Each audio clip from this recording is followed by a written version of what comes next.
This Torah class is brought to you by TorahAnytime.com. Okay, good morning, everyone. Shalom Aleichem, Bruchim Abam. We're continuing in Daf Hashavua. We're learning Mishna Berura, Siman Lamed Beis. We're up to Sif Lamed Zayin. Oyer habatim tzarich liyos me'or behema chayav oif tahirim. The hide of the batim need to be from the hide of an animal, a wild animal, a bird that are kosher. Afilu minavela oitrei shalahem. Even it doesn't have to be shechted. It could be roadkill. You could be driving down the Catskill, run over a bird, and say, "Hey, gamzu l'taiva. I wouldn't mind a new pair of tefillin." So even an avela treifa, for rashar lastos miklafa ma'ar shalil, you could even make the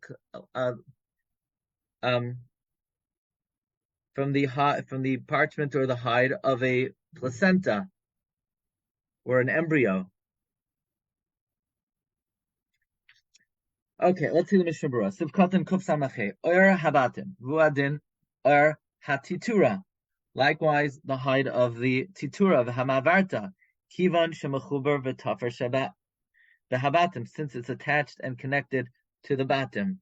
So let's see what all these things are. Well, we have a diagram. We might as well get it exact. So here he says the batim need to be made from the hide of the himachav of tahirim. Beis is a titura. Okay, this is a titura, meaning this is the bias per se. This is considered the titura. So the titura is basically, it seems like it's the base of the bias. I don't think I realized they made it this way. One second. Beis is the titura. That's this part and this part. The ma'avarta is this part. Ma'avarta because the ritzua goes through this passageway, right? The ritzua, this is the passageway of the ritzua. This is the titura. Okay, so the titura seems like it's the base of the bias. The wider part of the bias is called the titura, and the place where the strap goes through is called the ma'avarta. That could also be made out of these types of hide. Tahirim, kosher, the Lamantia Torah Hashem beficha says so that the Torah Hashem should be in your mouth. Min hamutar beficha, that which you're allowed to eat. Okay, now let's move on. The kivan de ois shin shumarames al shem shakai nikmat ba'ar hatfilin. Since it says Lamantia Torah Hashem beficha, so that the Torah of God should be something mutter in your mouth. So you say that's very nice. That's with the Torah. What does that do with the bias? Maybe the Parshios have to be made of something I'm allowed to eat. But what about why does the bias have to be something that I'm allowed to eat? It's not Torah. That since the shin is merames to the shem shakai, which the shin is nikmat in the Or of Tefillin, it's b'chlal Torah Hashem. Let's see what they're doing with this diagram. I guess page 2. Yeah, this. The shin. Okay.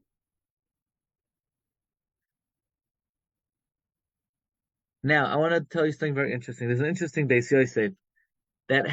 What's the inyan of the shin on the tefillin? Beis Yosef says that if you take the Yud Kei Vav Kei and you atbash it, so then the Yud would be Taf, Shin, Reish, Kuf, Sadi, Pei, Ayin, Samach, Nun, Mem. The Yud becomes a Mem. And the Hey becomes a Sadi. Okay? So that's Mem Sadi. And the Vav becomes a Pei. And the Hey becomes a Tzadi. So let's do that. Mem plus Tzadi is 130, plus Pei is 210, plus Tzadi is 300. Shin is Yud Kei Vav Kei Atbash. Interesting. So the Shin is really the Shem Havaya in its entirety. Okay, so it's considered part of Lamantia Teres Hashem Beficha Kibiyar Chazaka Hitziach Hashem Me'eretz Mitzrayim. Sivkatan Kuf Samach. Oh, the Ein Chiluk Ben Hashal Rosh Oyashal Yad. Kuf Samach Zayin Miklaf V'afopi shehudak shaper mikri ar. Even though it's thin, it's called hide. Shalil degam oirei nikra ar. Its hide is still called hide. V'afagavdu nikra basal in yatoma. Even though regarding toma, it's called meat. Mikomakam loy gora may oif may ar oif. The shlil is not worse than the hide of a bird. La asoisa miklaf. Rakshe yashchirim dirtzur shchayros halach l'mash misinai. You just have to blacken it because black straps is halach l'mash misinai. Okay. Now, 1 second. We have to see the Rama first. Says the Rama, Haga b'chin haratzuos yachal la'asois miklafa or shlil. Likewise, ritzuos you could make from the parchment or the hide of a shlil. I think the shlil is an embryo. So the Mishna Berura says, la'asois miklaf rakshe yashchirim. You have to blacken them to ritzuos shchayros halach l'mash misinai. Black straps is halach l'mash misinai. Le mu'ubad l'shmai. Okay, now let's continue in the Mechaber. The tzarich shiyah mu'ubad l'shmai hecha de'efshar. You need to tan it l'shma, in order where it's possible. Where you could tan it l'shma, you should do so. Says this Mishna Berura mu'ubad l'shmai. Then good, I'm happy you're back because when we went to check out the tannery, so first of all, tanning is not for the faint-hearted. I'm still smelling it right now. It's like, I don't know, 6 weeks later, 2 months, I don't even remember anymore. But I still remember the smell. So here you have these two chevra. The reason why you can't see their face is because they have a clothespin on their nose, so they didn't want to show the face. But where it's possible to be ma'abed, the hides, lishma, you should do so. Says the Mishna Berura, "V'im ha'ibud hayarak l'ritzuos loy mahani lahabatim dikdushasan chamura." If you were ma'abed l'shma, just the ritzuos, that's not going to help for the batim. Its kedusha is greater.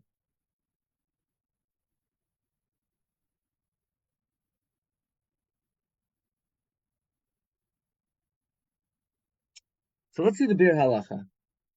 The Bir Halacha says in Me'ubad l'shmai, v'ibud zel l'kulayam alav me'halach l'mash misinaihu.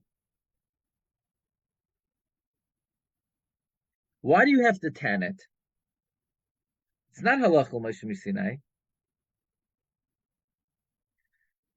Umad tzach ibudhu mishum l'shma. The reason why you need ibud is because every part of the process has to be l'shma. The chol davar kedusha b'inyan l'shma. Pri magadim.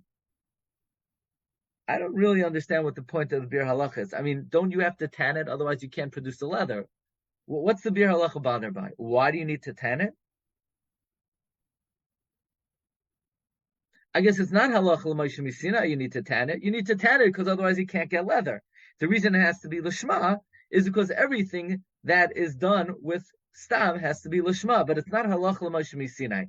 It's not like we have halacha l'moshe misina that it has to be ibud l'shma. You need to do ibud because you need to do ibud, otherwise you can't produce the leather. And it has to be l'shma because stam, that's a general principle in any stage in producing something for stam.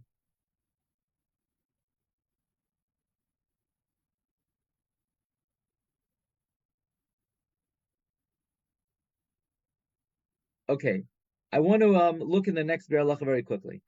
Heicha de efshar. If you could do ibud l'shma, you should try to do that. I am b'magen Avram shekasav dim ein loy klaf acher. If you don't have any other klaf,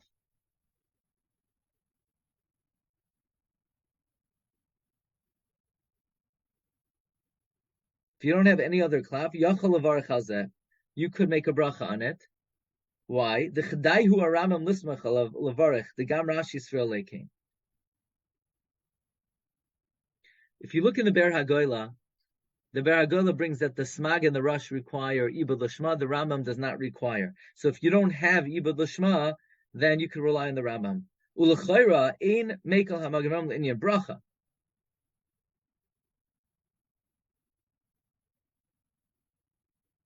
Rak b'em hayam ubud v'shaloi l'shma.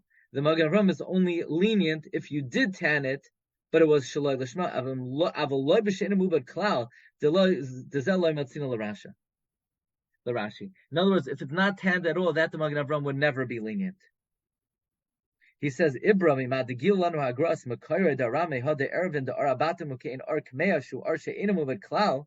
The fact that the Gemara says the source of the Rambam that you don't need Lishma is from a Gemara that says you don't even need Ibud because it's like a Kameya. That seems to indicate that you perhaps would be able to make a brach even if it's not Mu'ubad at all. However, in the next line, the Biur Halacha says, it's not Pashut you can rely on the Magen Avram. So we'll rely on him if it was Mu'ubad, but it was not Lishma, but if it was not Mu'ubad at all, it seems like the Biur Halacha is not satisfied relying on him. Okay, we're going to continue tomorrow in Sif Katan Kuf Ayin Aleph. Okay, have a beautiful day. Bracha v'atzlacha.